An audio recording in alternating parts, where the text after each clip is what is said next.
She's just an old lady. Don't yell at her. There you go, old lady. God damn. You guys are so hopeless. So hopeless. What the hell are we going to talk about today? I had something interesting happen today and yesterday in combination. Oh, really? Do I tell. did. And it's, I think, an interesting conversation to have about, I'm not sure if it's about craft, if it's about editing, if it's about something else. You'll have to help me shelve it because it's an interesting thing, but I'm not quite sure how to phrase it. Maybe it's writer's confidence, or maybe it's what is good on market versus not good on market. A couple of days ago, I got back edits from a short story that I sent in to an anthology from somebody that requested a story from me. And it's not the usual folks that I've done anthologies with. It wasn't Chris Kennedy and it wasn't some of the other folks. It was somebody that I know that requested this. And she's a very skilled writer. She's published far more books than I have ever published. And she's big in traditional and is also doing work in indie now. When I met her, she was just learning about indie stuff. And we're friends on Facebook and have been for a good long while. And I got back the edits for the short story, and they were really edits. There were things changed in there. And it was, cutting out extraneous that's and doing other things with moving, like putting a name in here and cutting a name out there and rearranging things just a little bit. And I sat there and I was looking at it and I was going, well, do I really care about these? Probably mostly I don't care about them, and I could probably live with them. So I haven't finished going through the short story. And today I got back, or I had some commentary from an editor that's doing work on a book that I have something in. And I can't speak about specifics of it. No need because it's contractually blocked for me to talk about that kind of thing. But one of the comments at the end of it was, "This is really clean. This is great." And I'm like sitting here going, "Okay, this is an experienced editor saying this about something I've written."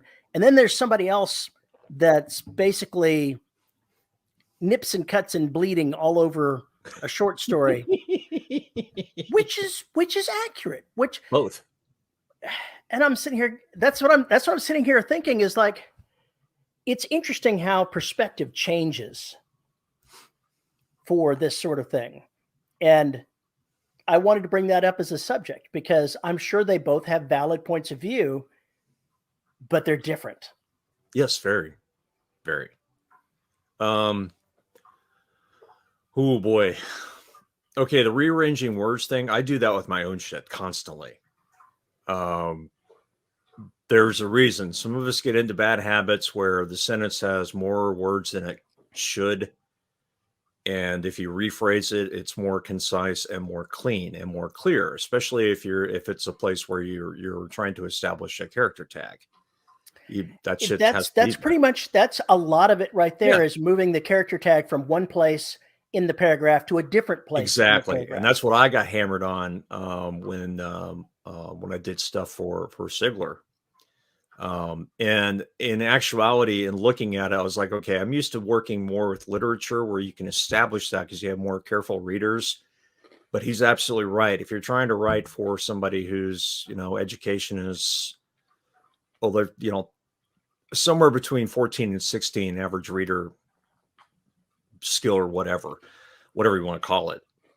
If that's the average, reading competency that we're dealing with, then there are some things that need to be done. And there's also right, because with audiobooks, you have to be very clear about who is speaking unless you have drastically different character voices. And even then, they will the reader may question whether or not you fucked up. and switch to the wrong deal if the character tag isn't established correctly.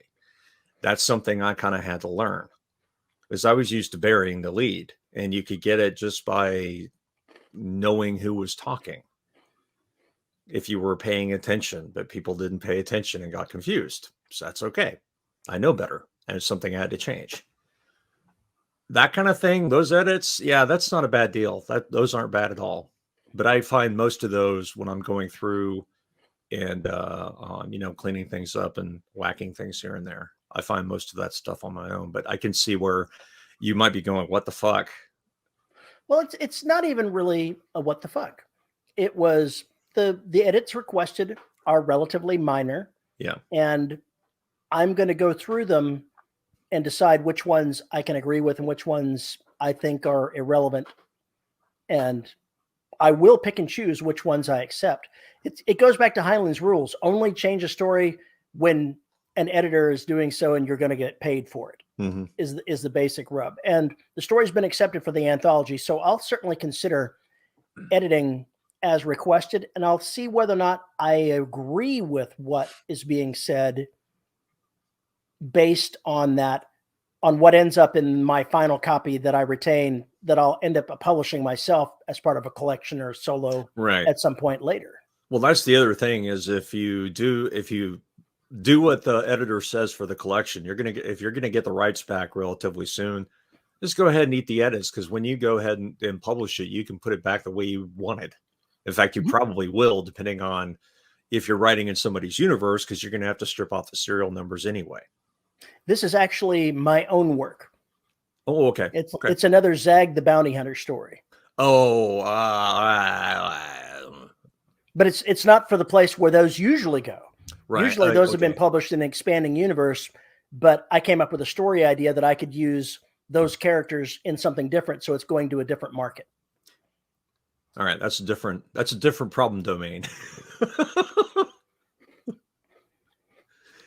As far as the perspective goes, it may also have to do, excuse me, if you compare the two works, you may find that for some reason you hit it out of the park with the other work, whereas this one you didn't. Entirely possible. I don't go over short stories as many times as I go over longer works. And the other part of it is, it may just be that editor is very much into that sort of thing and making damn sure that all the stories have the same basic style or rules that go along with it, because that's their prerogative. Yeah, and make no mistake, I'm not saying that the person is wrong. Yeah, no. I get what you're saying. I don't want anybody in the audience to think that I'm criticizing this one editor for suggesting changes. I just find it interesting that two different ones are suggesting different things. It amused me greatly. I look at those as basically, it's like if an editor didn't come back with at least one change, I'm wondering if they actually did their job. You better come back with a few. I better have missed some shit. And I actually thought about, for this last anthology, of putting a red herring word and then seeing if it got all the way to proofs, to see if it was actually being edited carefully enough. But you gotta watch that shit. You never know how far it's going to go. Yeah, no kidding. So I decided not to do that. But it was just one of those things where you wonder sometimes. It's like, I'm not getting any feedback. So when my wife worked for Harris County as an assistant county auditor, something that she had written went through all of the review process and was reviewed by all of the stakeholders and everybody in God and country. And it got up to the person that was going to sign it, and he sent it back down saying, I'm pretty sure that we don't want to have this regulation actually cover pubic spaces rather than public spaces. Oh, whoops. And here's the funny part. Probably 70% of the readers would have gone right over it and seen public and not pubic. Mm-hmm. And then the other 30% would have gone, whoa, your editor sucks. And then suddenly you're a meme. Yes, but this was a regulation, a proposed regulation for the county. This wasn't fiction. This was rulemaking. That's even better. I like that.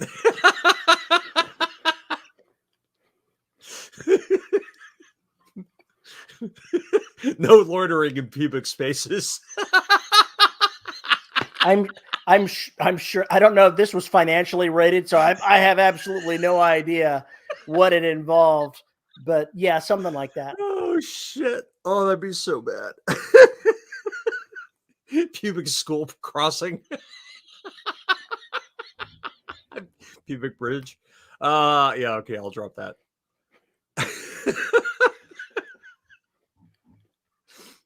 I've been thinking a lot about that too. When you go back and look over your own work, excuse me, for republishing or redistribution, putting it back out there.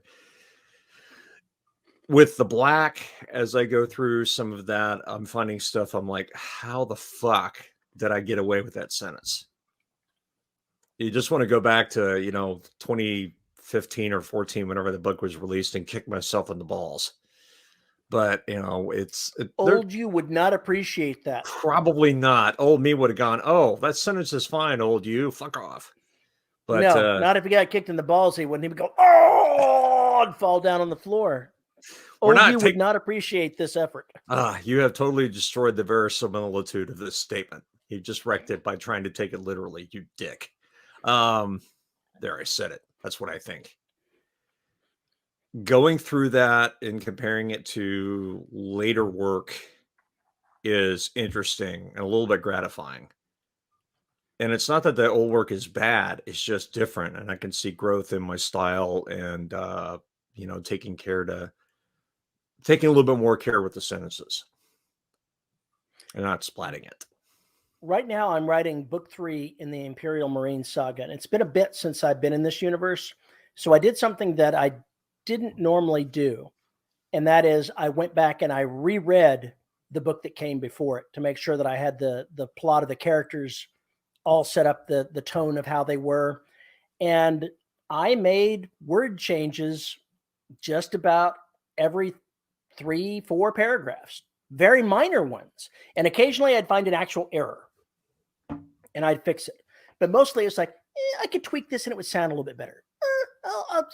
This word here, I think it could be a little bit better. Just little tweaks here and there. And the rule of thumb that I heard, and I can't remember now where I heard it is, if in an editing pass you change less than 10%, stop. You're done. This would not have, me making these changes, if I hadn't been going through it for another reason, I should not have made those changes. I should have just let it sit where it was. Oh, I think it's we have this tendency to basically, it's like, okay, I got to rush to get this book out because I don't get paid until I get this book out, right? So you're on a clock, you're on an internal clock, you're on a content clock, I'm on a podcast clock, a Patreon clock, and all the other things to try and get the stuff done, which means that you cut some corners every now and then. And you cut corners every single time we do anything. Nobody puts 100% into what they're doing. If they say they do, they're liars. They're damn dirty liars. And often we don't really even have the chance because got to get the next book out. If you have an army of folks helping you do that, then obviously you're in better shape. Or if you can offload that to people you trust, or if you're working for them, then they have their own process for doing all that stuff. But basically you're finished and you should be working on the next book to get to editing, to get out the door. So at some point you kind of have to cut it off. And I'm doing really bad things to myself right now because I'm writing 2 different things, maybe 3. We'll see. But it's the same deal. I'm on a clock. I'm on a clock to get this novel, the Villa, whatever it is, at least halfway finished by Fiendmas, so I can have 4 recorded episodes for the patrons. I'm mildly tweaking my normal process from what I had done in the past, in that this book, I'm just dictating it out. I am now almost, I'm about 20% of the way into it. I started last week, so I can't complain. 18,000 words-ish, give or take. And my target is 110,000 words. And I'm going to not edit anything unless I see it on the screen. While I'm dictating, I'm not changing it. And that's what the patrons are getting, with a little tag at the top that says this is a first draft. It's nowhere close to finished. Not a it's final product. It is going to be getting read again. The previous times that I've been doing this, I would dictate a chapter and then I'd give it a read through or two to get it cleaned up for the patrons. Right, not this time. This time I'm going to see if I can get it out faster. The editing is still going to take place as soon as I'm done writing it. But I've already seen where there's not really any comments from them. They know that it's going to be a flawed piece of work and there's going to be sentence tightening. When I'm finished with this 110,000 word book, it's going to end up being around 100,000 because that first pass is going to cut out 10,000 words.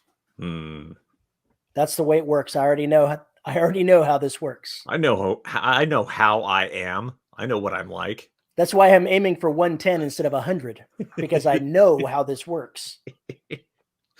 Charlie Brown was giving me shit on Twitter when I mentioned that this was going to be a novella. It was like, yeah, you say that now, we're going to get 60,000 words into this book and they'll just get going. It's like, fuck you, you asshole.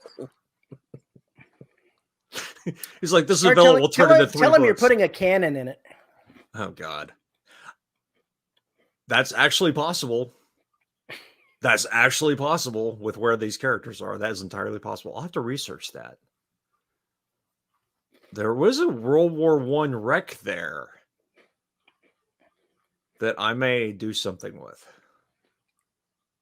He's always talking about some cannon that's in some square in New Orleans. Yep, it's the cock cannon. And so you should tell him, you're going to go, even if it's false, tell him you're going to go ahead and pluck it out and send it into space and use it in whatever you're doing. And get him all spun up about it. No, we're not doing that. We're not going there. I don't want to reveal my master plan. That's just horrible. Then it wouldn't be a master plan. It would be a master has-been plan. Do you really worry about revealing your evil plans to anyone? Yes. I can't trust anyone. I have seen so many authors that were literally deathly afraid of sharing their drafts with anyone because they were afraid they were going to be stolen or something else happened with them. And I'm like, no, I'm not. Someone would have to know who you are first. I'm not that person. I am not. I mean, even if you're famous and your work gets stolen, don't pull the same thing that the lady that wrote Twilight did. If a beta reader leaks your novel, don't stop publishing for 5 years and wreck your career. This is not the right answer. What System of a Down did when I can't remember which album that was. It got leaked before release completely. They changed the name of the album, called it Steal This Album, and dropped the price down to practically cost. And it sold like crazy. I'd imagine it did. And there were several good songs on that album, but that was their response to do it. Was basically like, okay, motherfuckers, here we go. Please show up on tour. David Weber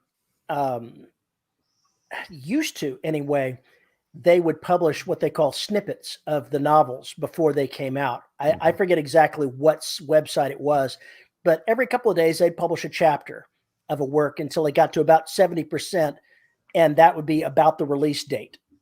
And so at that point, they'd sell the book and stop releasing snippets. And if you want to know how the book ended, you're going to have to go buy the book. Okay. So very much like the podcast.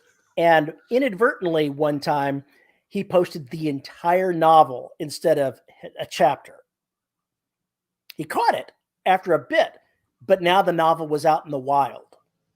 And so Baen went ahead, and they always sell advanced reader copies. I'm going to call it reader because it's not review. Advanced reader copies for $15, maybe a month or two before a book shows up. If you want to pay extra for that ebook, it's the unproofed one. They'll let you have it. And they sold the advanced reader copy, and they sold the oopsie, I released it early copy.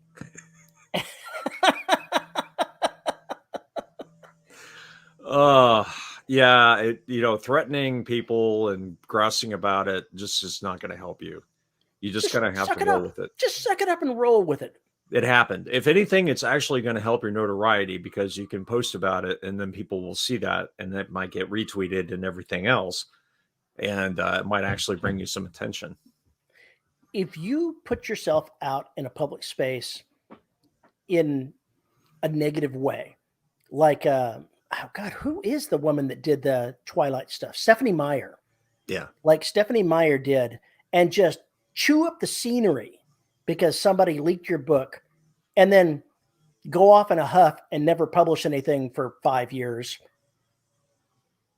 People will remember that. It will color their buying decisions in the future. It is not a good idea. Yeah. I mean, you and I both know some authors who have made some really poor decisions and have suffered mightily for it as far as readership goes, as far as professional opportunities and everything else. And it's just, you watch them just self-destruct and it's like, what the fuck are you doing? Sometimes you watch people and you go, what are you thinking? What do you think is going to happen when you do this thing? It's the whole Charlie Sheen effect. It's like, how can you make so many bad decisions and announce them publicly and revel in the fact they are bad decisions? How does this do anything for you? Please seek professional help. Tiger's blood, winning. Yeah. God, it's fucking insane. And the fact friends let him get away with that, it's just, it's horrible. Anyway. That notwithstanding, celebrity heart is not.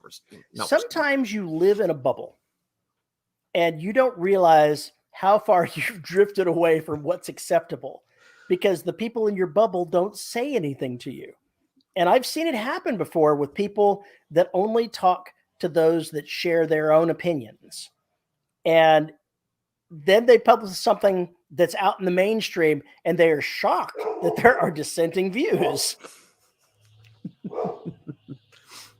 I'm shocked. Shocked, I tell you. Luna says, I has a view.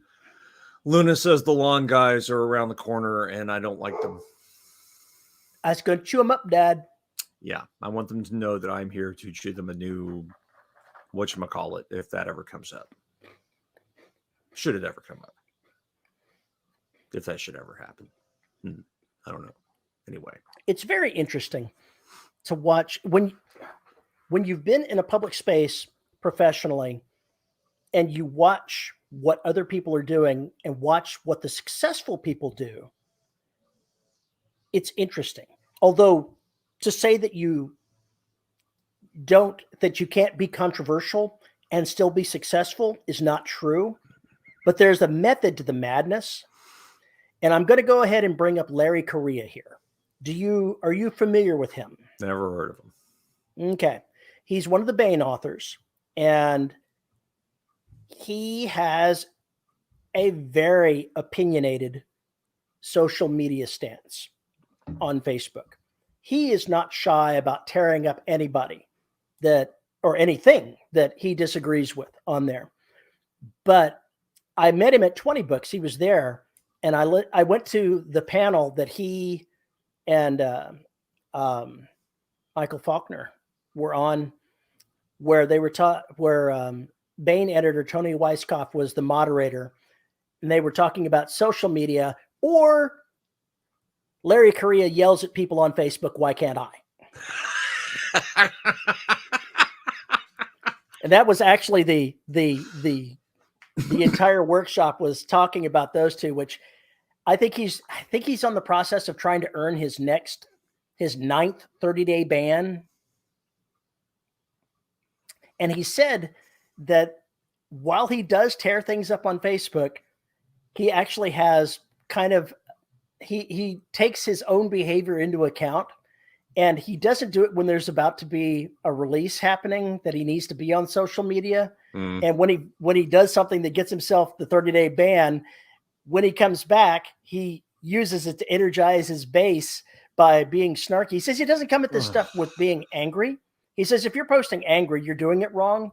He's kind of intentionally stirring the pot. It's an intentional thing for him. And it's kind of amusing to watch. I posted that I was at the workshop listening to him. It's like, I'm listening and learning everything I need to know about social media. Here comes my first 30-day ban. Good God. Why? Oh, it was fun. It's on YouTube, and I'll have to drag down the link for you, but it was fun watching them talk about it. So you bad, can bad. be that way, but you have to consciously understand what you're doing. Yes. Yes, you do. And be willing to deal with the consequences. And be willing to deal with the consequences, whatever they may be. Whatever they may be.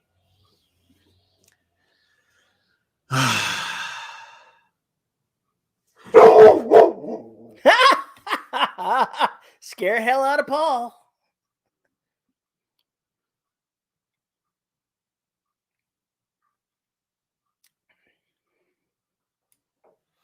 Jesus Christ, it scared the shit out of me. The sad part is I knew she was going to do it. The only question was when. She was just coming in there to tell you, Dad. There's lawn guys out there, Dad. I don't like them. There's lawn guys out there. Somebody's moving their trash cans. It's very upsetting. Very upsetting for her. Very, very upsetting. I started this novella. Mm-hmm. And it required me to do a whole shit ton of research. Okay. And I'm still doing research while I'm writing it because there's stuff I had to look up. I did not know, for instance, that Zodiac, the company that makes the boats, that they had a consumer line and a military line. Doesn't surprise me. And anybody can go and get the military line and spec it out if you've got enough money. That was fascinating to me, was looking at that. Then went through the whole history of the Zodiac and got all this shit together of facts and this, that, and the other that everybody would be bored to tears by. And basically just had to say, okay, we're going to give a sentence or two and that's all we got. But here's all this information I know for later in the book that I can use. And it was also a chance to do some near future prognostication about things, but they have an electric model. Even now they have an electric model. Sure. You got to have the spec ops people be able to sneak up on your ass. Yeah. It goes 8.5 hours or something like that. I can't remember how many knots, but it has a capability to go to some ridiculous speed, but I'm sure that gets the battery out of there fast. But yeah, that's what I thought too, is that's for the silent but deadly crew to get to shore. Nobody can hear a damn thing that's coming. I liked it. I liked it a lot. So yeah, I grabbed that and made some forecasts about stuff. But it was so much fun. So much fun. Having you talk about that made me have a story idea. Another story idea that I'll never write. Oh dear God. You've got the spec ops team heading in to do whatever mission, and they just disappeared. Them, the Zodiac, everything gone. No sign of it. Never arrived on target. Never was seen or heard from after the mission, and them getting sent off to one of Paul Cooley's worlds to have to do stuff with just what they had in the boat. No, I would not do that to characters. Yes, you would. You totally would. I totally would. I have a chance to have a prepared crew with prepared weapons, with prepared people who are professional, and I can see people's faces, which is something new. I haven't been able to write with people's faces in a while because everybody's always been wearing suits. That really limits your ability to get to know people. You have to really rely on dialogue. So I'm able to actually describe people and use some of those facial tics and things like that to get across the point. It's been wonderful. And also I don't have to make up weapons. They're already there. I just need to advance them a little bit. There's so much world building I don't have to do because the world already exists. True. You only have to highlight the things that are different. And these characters aren't under pressure yet, which is helpful. So I get a chance and the readers get a chance to get to know them, and I'm making them as obnoxious as possible to make sure that they're entertaining. So well, of course you are. Yeah. So 10,000 words is nice to meet you, nice to greet you. And then here we are. Here's what's happening. And then next 10,000 are going to be, we're in the shit. Wait a second. Your intro into the novella is 10,000 words. I wouldn't call it an intro. It is a number of things. It is setting this character up to close off a loop in evolution and kind of give some background on who these people are and what they have access to make it not be a shock. And if I have to go back and cut some of this shit, it doesn't really matter. But I think it moves along pretty well. What was it? I heard something about Max. Was it Max? Max? Max who? The company, Mac as in Macintosh computers. Oh, Apple. There was something in the news recently about their new most advanced line of Mac laptops or CPUs that it couldn't do something that was important. And there was lots of hurly-burly inside the Mac community about it. But I didn't pay a whole lot of attention to it because I've only got that one Mac Mini. Right. I don't know what that could be unless it was the fact that it won't drive more than one display. I don't know. Out of the box. They changed something, and apparently it had many people displeased because functionality that was there before was gone.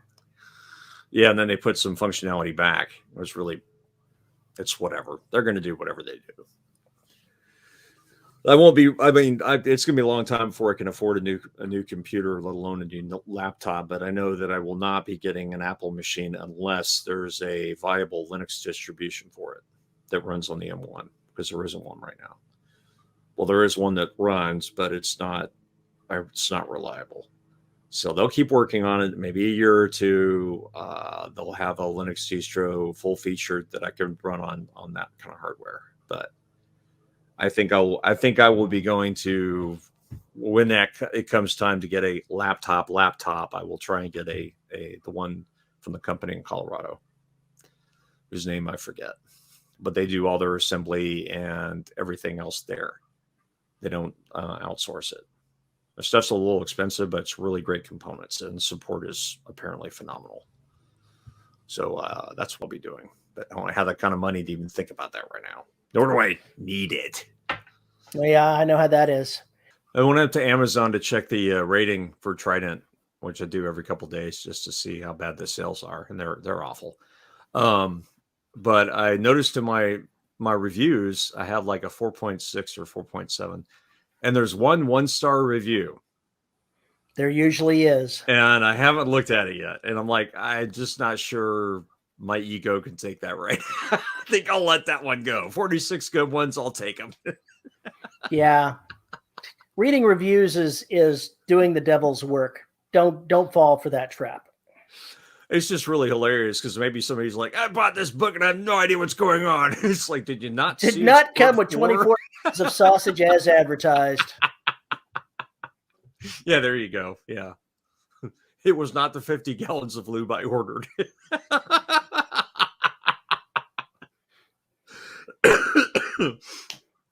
Yeah. Anyway, doesn't matter. I just thought that was funny. As I went looking for it, I was like, oh, there's one star review. I wonder who that might be. Is it the same person that's always giving Terry 1-star reviews? It's 2 stars, actually. Oh, it's 2 stars. And yet they keep reading them. And well, they have it for a couple of years, so I haven't seen anything from them. Oh, okay. Maybe they gave up. Gave up trying to give you shit. Still buying the book. Well, that wasn't just me. They did it to a whole swath of authors, and then they just suddenly stopped. So probably something bad happened to them. Well, maybe Amazon was like, you're review bombing. You don't not even read the books. Get the fuck out of here. Well, the problem is that the reviews and his account are still there, so it's like he just stopped. Maybe you got and that's usually a sign that something health-wise or otherwise has gone awry for the individual. Yeah, he had a Jay and Silent Bob visitation. Oh, yeah, that might do it. Yeah, it might. It very well might. Oh, boy. I don't know. We'll see what happens. I just don't know anymore. I really don't know anymore. Oh, man. I'm excited to be writing this book. What's got you excited about it? People. And things and environments and stuff. which I don't have in bottle stories. This is the first non-bottle story I've written in a very long time. Feels like. So we got an entire environment for these folks to travel in. We've got undersea, we've got hills and jungle, we've got abandoned tourist settlements, we've got underwater villages that have gone underwater. We have all these things to explore and go after and describe, and there's just so much that can go on and go wrong. You know, sea creatures doing weird things in the area because of weird things and other stuff. And, you know, you're talking about a biome that's completely under attack by the ocean. And so things are changing. Species are going extinct. Some species are acting a little odd because their main food supply is gone. You know, stuff like that. It just gives a lot of opportunities to roam and find the creature in different forms. And that's really kind of exciting because it's more of a hunt. It's more of a hunt. This is the first hunt story I've written. Maybe that's why. Anyway. Yeah, but I suspect the any kind of hunt that Paul E. Cooley writes is going to be more like something on the island of Dr. Moreau. You know, while I was describing all that, I had that thought. It was like, yeah, this just sounds like the Doctor of Island, or Island of Dr. Moreau. No, it's the island of M2. Yeah, well, there's still some similarities there. The hunter becomes the hunted. Yeah, so I was looking at it, and there was all these. The Duke of York Islands are in between. What is it? New Ireland and something England. I can't remember the two islands that are named what they are, but the Duke of York Islands are in between there in this channel. And so it's this place where they have lagoons and everything else because they have breakers outside to guard off the ocean. So they have rivers and everything running through there that just are not the ocean. It's bizarre. You know, they're in the middle of the channel. So it's kind of a cool place to set a story. Plus, it's already being evacuated right now. They've already moved like 2,000 residents out of there to New Ireland because of the water rise. And that's just in the last decade, I guess. So prognosticate near future, and there you go. We can talk about ecology. We can talk about all this other stuff. It's just a lot of things I can talk about because I know them. I don't have to make them up. That gets me excited because there's been too many bottle stories and too many environments that aren't real. So this is different. Well, that's good. I'm glad. Plus, I'm in the comfortable world of the Black. Revisiting a well-worn path with a setting and characters you're familiar with can be fun. Yeah. Yeah. I'm sitting here going, what if this does become a full-fledged novel? What do I do? Then you have another novel. That's what you do. Well, I've already decided it's going to be a Patreon exclusive, or you're going to have to pay money to get it for the foreseeable future. Well, I saw somebody do something Patreon exclusive, and I'll give you the advice. Make it Patreon exclusive for a period of time.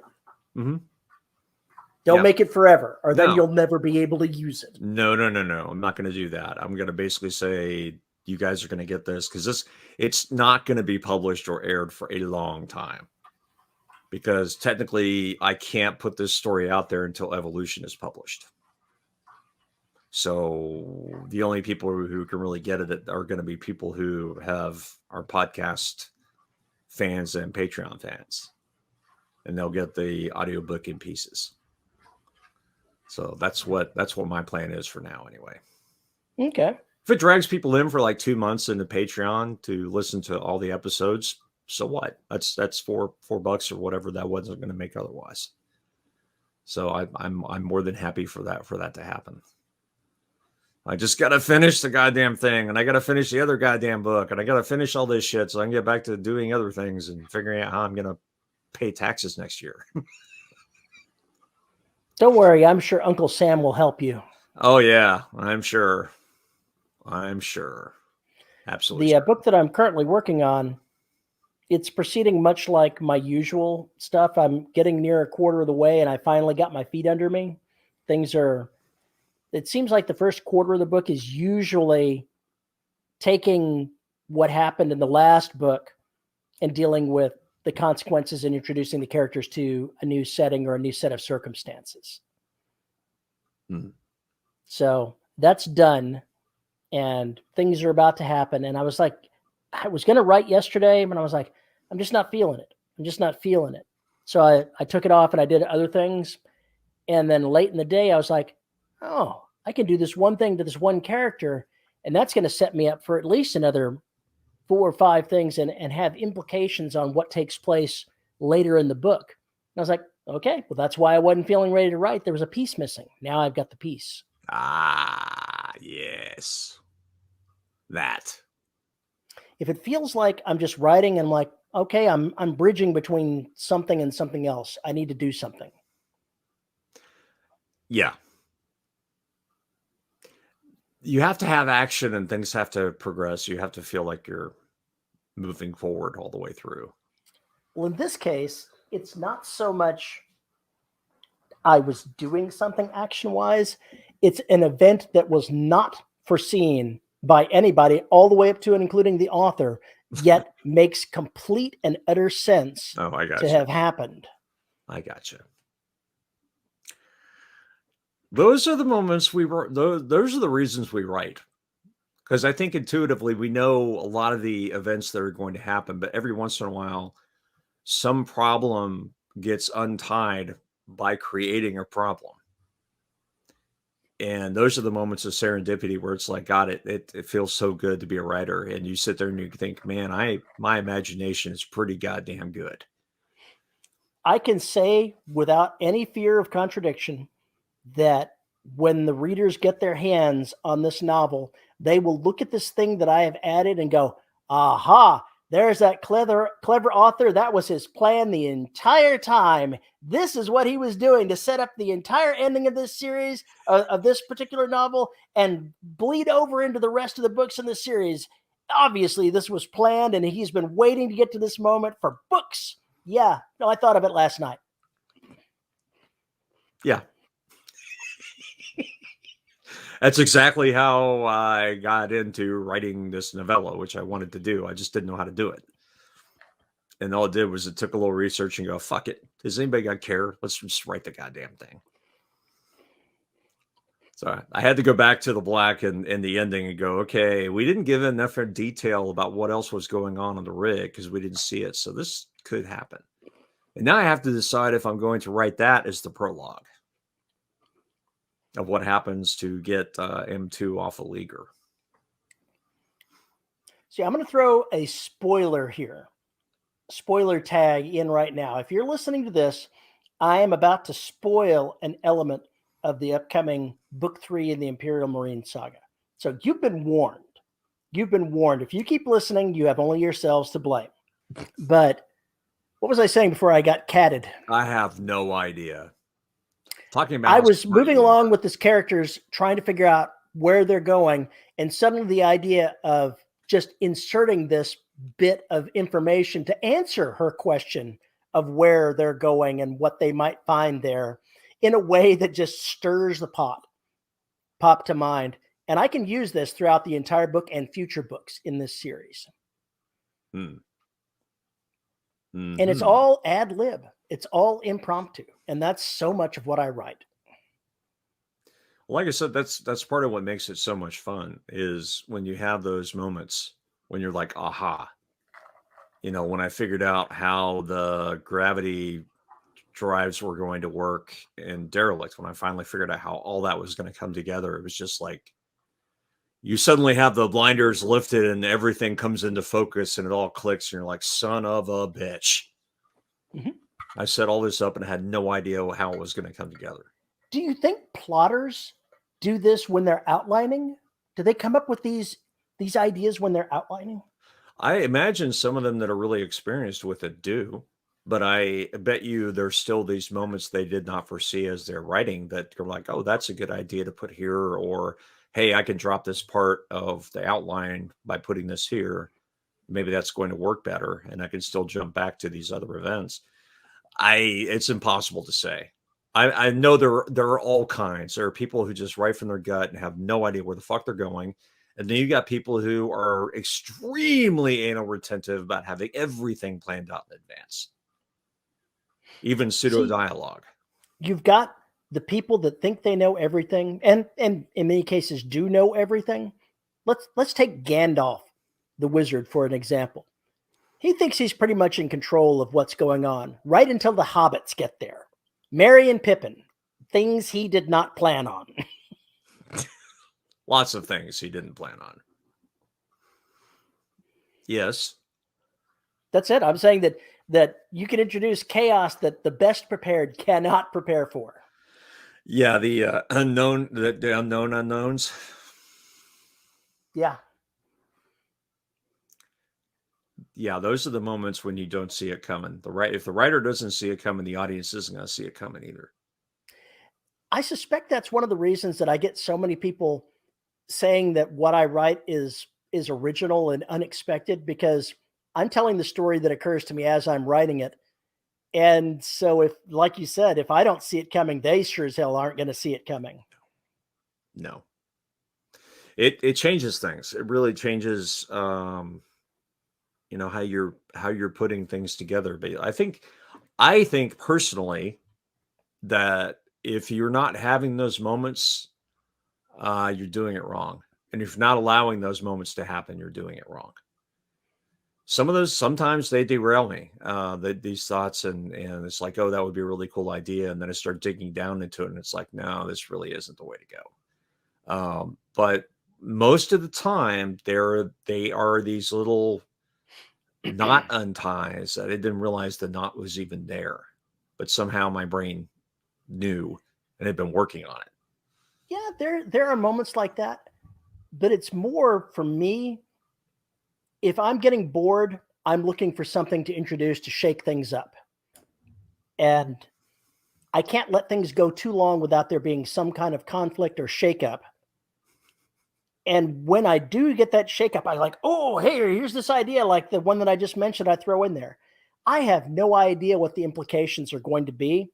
So I am going to have to be on my toes and dodging around when I'm writing going forward to make sure I don't get myself into a corner. So far, I've got a lot of experience at not ending up in the corner. I've ended up in the corner multiple times, but I figured out how to, climb the walls to get around it. The floor is lava. All right, we'll just jump on the ceiling. We're good to go. Fuck you, gravity.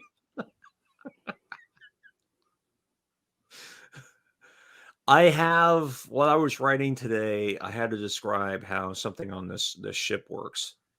And I needed it not to be boring. I didn't want to go too far into it and describe all the physics and all that other bullshit.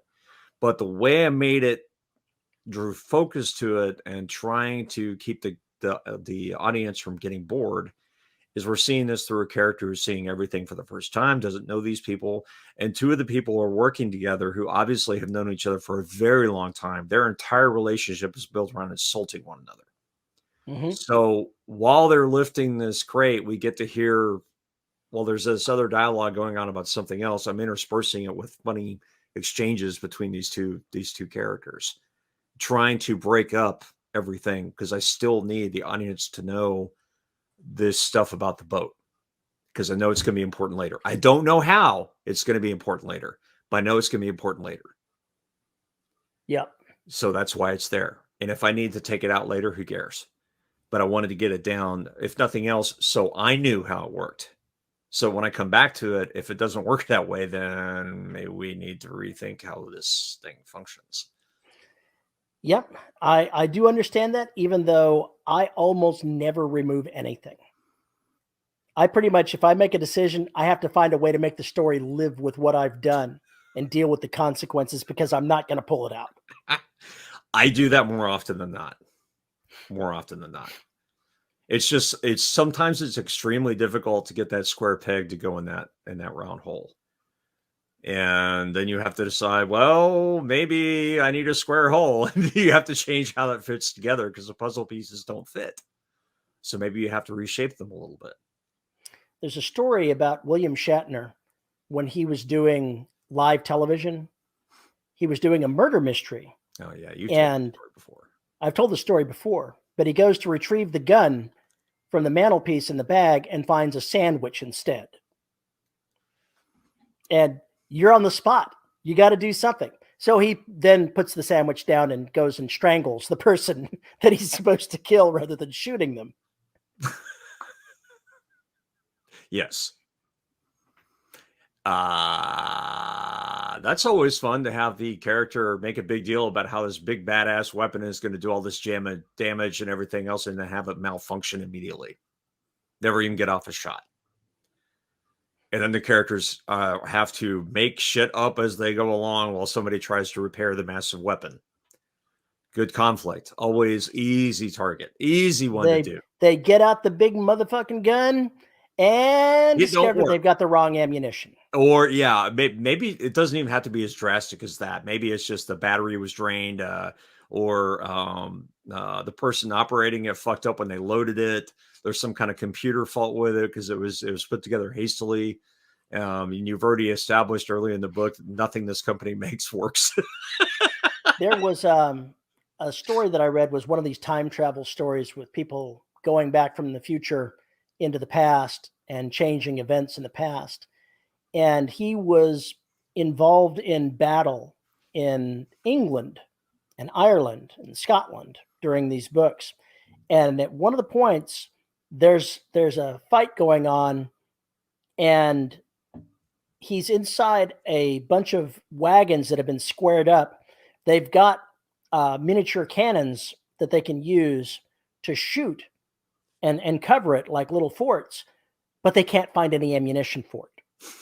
It's not until after the fight is over that they find the ammunition mislabeled in one of the supply wagons. Bureaucracy will kill everybody. It just about did in this case, but yeah. So you never know when you're going to, we've got this covered. Nope.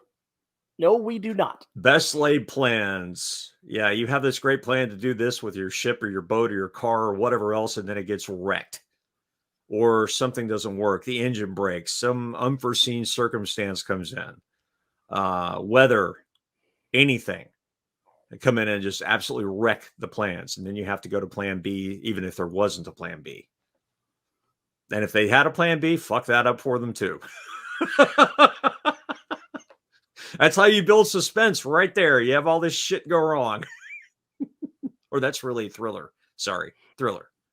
Mm-hmm. It's more and Thriller. Then if you really want to mess somebody up, have things go right, and the character going, this can't be right. Yeah, something's gonna happen. We're gonna pay for this later.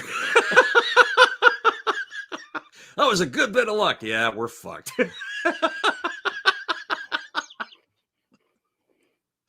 That's also part of the character, right? You're building that in. How do the characters react to the situation? Do they scream and shout? Do they sigh a lot? Do they just freak out and have the, game over, man, game over? Do we have that kind of reaction to it, or we just have the, STFU and let's do this? And maybe we have all of those, depending on how many characters you have. So there's just so many opportunities, especially if you have a cadre of characters that are doing something together, a team, to see how they react differently to what's going on. And that also can change how they decide to move forward. It can also cause fractures of trust between characters, and can really disrupt the team. It's just like if that team member that everybody likes and holds everybody together suddenly gets removed for whatever reason, death, wound, whatever. Shit's gonna change, and shit's gonna change fast, and immediately you're gonna have dominance problems. You're gonna have one character thinking that they should take command over another if they're the same rank, especially. You have all these opportunities for internal conflict and reaction to these malfunctions or other unforeseen problems that come up. And they move the story along. They give the audience a reason to keep reading. Oh, how the fuck are they going to get out of this? How is this going to work? And those are just, good good story ideas are good ways to write stories, regardless of what the setting is. It's in creating that internal conflict makes the characters interesting. If they all get along the whole time, there's no point, in my humble opinion. Oh, I agree with that. But sometimes you can introduce even friendly conflict. Yeah. Yes. It Absolutely. doesn't have to be, I'm your blood enemy. No. It can be as simple as two people going, yeah, let's go spar. I think I could take you. And then having the other person win. Yeah. And then go, okay, now we got to fix this shit. Or somebody really passive aggressive the whole time, or mocking or bullying or anything like that. It doesn't Not have that I to had be life or anybody death. like that in the second book. No, did not have anybody doing exactly those things in the second book in this series. Plus, there's nothing like two people who have known each other for a long time, somebody throwing a sucker punch and decking the other person. That's pretty much about as strong a statement as it gets. Have you ever done that to somebody you know? No. Neither have I. I'm not sure that I know anyone that has sucker punched their friends. I would say that I can see it happening. I've almost done it under the situation because I'd already taken 2 punches. I almost did it, but I didn't because they were really drunk. I should have laid them out. It would have saved me a lot of trouble later, but I didn't. Well, once punches are thrown, that's a different issue. It was drunken punches that did not hurt. They barely landed at all. But it would have simplified things if I just decked him. Block. Yeah, pretty much. It would have been bad. Anyway, so that's about as strong a statement as it gets. I was saying that there's a scene in Smokey and the Bandit 2 where Jerry Reed throws a sucker punch and decks Burt Reynolds, knocks him out practically, and walks away. And basically it's like, how tight these two people are and how much they love one another. And for one of the characters to do that to the other, they fucked up bad. Somebody fucked up bad for something like that to happen. It's basically, you're out of control. And this is basically me saying, you're putting our friendship at risk by being a douche. And that's a really powerful moment. It's like I said, it's a bad movie. They all are, but it's one of those moments that obviously has stuck with me because of the just, I can't believe he did that. And then in retrospect, you're like, he totally needed to do that. And those are the ways you build good relationships with characters, is when you are able to have those moments. Just my philosophical thoughts on writing. That's all the show is. Paul's philosophical thoughts on writing. That's not true. That's true. It's also my philosophical thoughts on your existence. What does it mean? Or not to be? No, to be Terry or not to be Terry. That is not a question. It's one of those questions that I don't ask myself.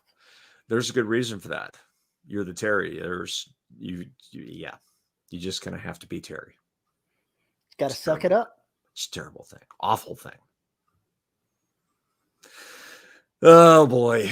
We've been at this an hour and a half, brother. Think we settled anything? Shit, no. Do we ever settle anything? No. We know that we have 2 writers who are very excited about writing, and things won't get out of the way to let them write at the moment, or things are always more complicated. We know that Terry and Paul are becoming more self-aware of what they do and why they do it and how they do it. We have babbled vociferously about shit that doesn't really fucking matter. We told anecdotes we've told 1,000 times, mentioned movies, some movies that we've never mentioned before on this show, and probably entertained some people. So maybe it was a good show. I hope your mom likes it. And if it was a good show, you can send us an email to show@devrobotsociety.com. You can tweet me at Paul_E_Cooley. You can find us on Facebook at the Listeners of the Dev Robot Society Facebook group.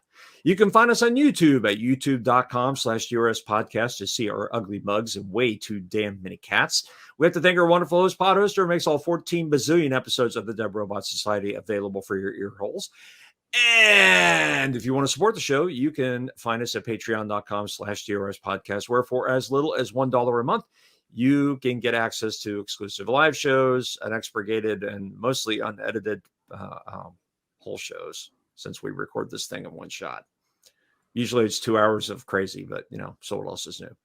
And for as little as $1 a month, you can support us. I think I said that. And at the $10 level, you get your name read. And our $10 patrons are Summer Wilson, Tony L. Joy, Andrew Smallwood, Veronica Jaguar, Rick Shaw, Lisa Slack, Chris Winder, and Isabel Cushy. Thank you to all of our patrons for supporting us. We very much appreciate it. And you make this show possible. Somebody else makes this show possible, Terry. Who's that? Who's that? Who's that? Could it be Corpse Coffee? It could be. Terry and I are both caffeine junkies. We are fueled by Corpse Coffee, making sure that we have enough caffeine and adrenaline in our systems to get up and write the wonderful paragraphs that y'all enjoy, and not sit here in front of the mic and not fall asleep on these afternoons because we're old as the hills, I tell you. So go visit corpsecoffee.com. Check out their lineup of boutique teas. They're wonderful coffees. Terry and I are both addicted. Oh my God. They're wonderful webcomic. Support that small business. Tell them we sent you. And remember, go to visit corpsecoffee.com and get the dead in your cup. Okay, with that lame-o statement I made as he drinks the dregs, we are out of here. See you, folks.